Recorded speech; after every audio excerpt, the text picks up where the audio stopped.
Bonjour à tous et bienvenue sur la chaîne. Aujourd'hui, petite vidéo sur Bitcoin pour un niveau plutôt avancé. Je vais vous expliquer comment est-ce que j'essaie de construire mon sentiment de marché pour, dans des moments de range comme celui qui est actuel, où il y a de l'incertitude, essayer un petit peu d'envisager les probabilités de cassure haussière ou baissière, et donc par rapport à ça, la chose la très importante, savoir si je veux actuellement être positionné plutôt de manière agressive à l'achat ou agressive à la vente. Parce que quand on est dans le sens du marché, c'est là qu'on a le meilleure probabilité, lorsque le trade sera pris, de réussite, tout simplement. Ok. Donc, les choses sont les suivantes. Tout d'abord, je suis sur Bitcoin, donc je vais zoomer un peu en arrière, je vais venir en daily. Il faut faire un point de situation pour identifier la tendance. Donc les tendances, il y en a plusieurs. On peut aller de très très loin si on veut. Ok, on peut voir qu'on a une tendance long terme, très long terme, on va dire haussière. C'est pour ça qu'on a envie d'investir dans le Bitcoin. Ok, là ça fait par rapport à notre échelle de temps à moi, ça m'intéresse quand même moins actuellement. J'ai une échelle de temps journalière sur lesquelles les choses sont différentes, hein, sans essayer de zoomer ou autre. Sur l'échelle de temps journalière, j'ai été haussier, et actuellement, on veut dire qu'on peut estimer qu'on est en range. Ok, quelque part, hein, on peut voir un range comme ça. On peut, surtout si on vient faire quelque chose comme ça, voilà, ça pourrait être du range. On peut estimer éventuellement que, voilà, on veut dire qu'on est en range, donc on est sur un ralentissement. Si je me mets en 4 heures, et ben écoutez, en 4 heures actuellement, si on le prend comme ça, on est plutôt haussier. Donc long terme haussier, daily range, 4 heures haussier. Donc je suis plutôt haussier dans ma tendance, dans mon intention. Voilà, et en 1 heure, actuellement, ici, je suis en range. Ok, j'ai une petite hausse ici, et depuis range, on est borné avec des fois du bas, des fois du haut, d'une manière alternée. Donc c'est ce range dont j'essaie d'envisager la probabilité de la sortie. Euh, Élément suivant, ensuite, je vais regarder par rapport à ce range où sont actuellement les résistances et les supports. C'est-à-dire, par exemple, si jamais j'ai un énorme support tout proche de moi et une résistance qui est éloignée, bah, assez clairement, j'ai plutôt envie d'être positionné à l'achat. Et si c'est l'inverse, si j'ai une résistance qui est toute proche de moi et un support qui est très très éloigné, et ben je vais plutôt avoir peut-être tendance à faire attention à ce que je fais. Donc pour ça, on va zoomer un petit peu, on va reculer. On va regarder, ça va faire un petit peu sens comme ça. Voilà. Actuellement, pour du long terme, en termes de support, vous voyez qu'on avait toute une structure qui était ici. Donc le support, pour moi, vraiment long terme, on va dire, il est là. En termes de résistance, sur ce niveau-là, elle est ici. Pour moi, j'ai une résistance à 96 500.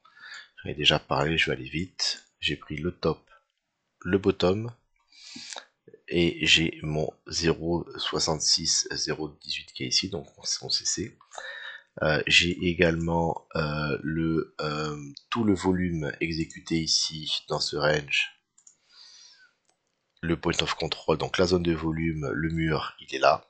Donc on a un alignement parfait entre Fibo, volume, et également un niveau horizontal. On va juste enlever un petit peu de choses. J'ai un niveau horizontal ici, j'ai une weekly. Voilà, donc j'ai une résistance. Donc actuellement, quand même, j'ai une résistance sur cette échelle de temps juste au-dessus de moi, alors que le support là, bah, vous comprenez qu'ici en termes de support, il n'y a pas grand chose, hein. Si on veut du gros support, plutôt être ici. Donc ça c'est un premier élément un petit peu plus bear, on va dire, par rapport à la situation actuelle du marché. Les conditions seraient différentes si on arrivait par exemple à franchir cette grosse résistance et la faire passer en support. À ce moment-là, je verrai les choses différemment, puisque j'aurai maintenant cette zone étant franchie, elle devient support, donc un support avec du volume, avec de l'horizontal, avec pas mal de choses intéressantes, et ma prochaine résistance serait déjà un peu plus loin, puisque par rapport au volume qu'il y avait ici, j'ai une zone haute, voilà, qui est ici là. Voilà, zone haute qui serait là. Donc là, ce serait vraiment intéressant. Je suis sur support et j'ai une résistance, une première qui est là et après la TH. Donc ça, c'est quelque chose qu'il faut avoir en tête. On veut être dans le bon sens du marché, on veut faire attention. Si je prends un trade, attention à combien je peux gagner, combien je peux perdre, et par rapport à ça, du coup, combien j'ai à courir. J'ai un autre élément que je regarde, c'est la pression acheteuse ou vendeuse globale sur les marchés. Pour ça, je regarde mon S&P 500. Et mon S&P 500, après la grosse baisse dont vous avez entendu parler, actuellement, j'avais un niveau support-résistance. Pour moi, on est en avance sur le Bitcoin par rapport à ça. Et là, mon niveau support-résistance, on a bloqué dessus une fois, deux fois. Et actuellement, on est en train de traverser et on est en train de s'extirper par le haut. Voilà. On a franchi cette résistance qui était support avant. Et donc, probablement maintenant que cette zone-là est un support. Et la prochaine résistance, elle va arriver dans ces zones-là. Donc actuellement, pour moi, le S&P, la tendance est haussière sur cette échelle de temps. Et donc, ça devrait entraîner une pression acheteuse sur le Bitcoin. Et plus généralement, si jamais on vient franchir du coup, parce qu'on a déjà franchi pas mal de résistances, on avait une trendline, on avait plein de choses ici, vous voyez, qui bloquaient. Si en plus on vient s'affranchir encore de ce sommet, et ben regardez le niveau support résistance qui est là. Si on vient s'affranchir de ce niveau, on repart pour de la TH, voilà, la vie est belle. Ok, donc pour l'instant, là-dessus, j'ai un biais bullish, donc c'est de la pression acheteuse qui devrait accompagner le marché, et donc ça devrait nous aider éventuellement à avoir la force de franchir ici, pourquoi pas. J'insiste par contre que ce niveau-là, cette résistance-là, pour moi, je me méfie. Je vais vous en montrer la même, dans les mêmes conditions. Ok.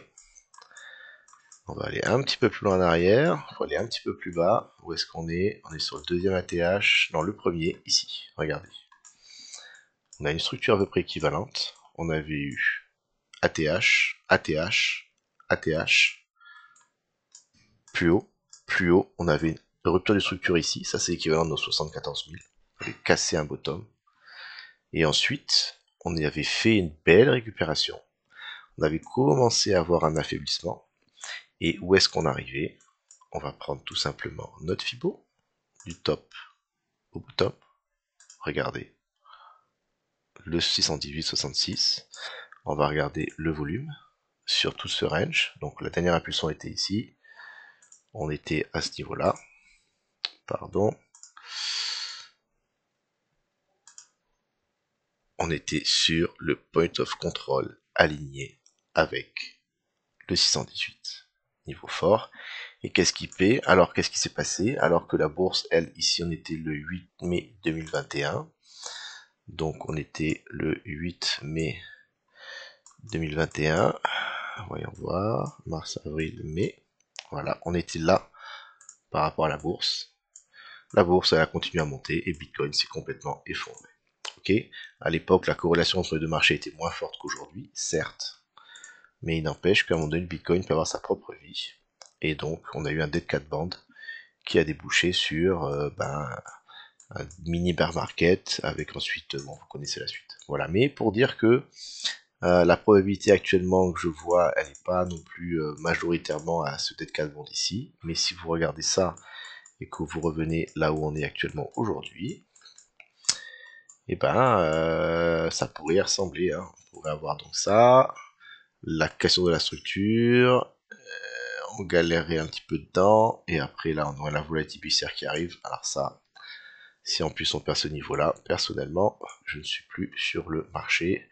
Je vais attendre au minimum ce point-là. Petit avis, pas un conseil d'investissement, mais voilà comment j'aborde la situation. Donc, on revient ici.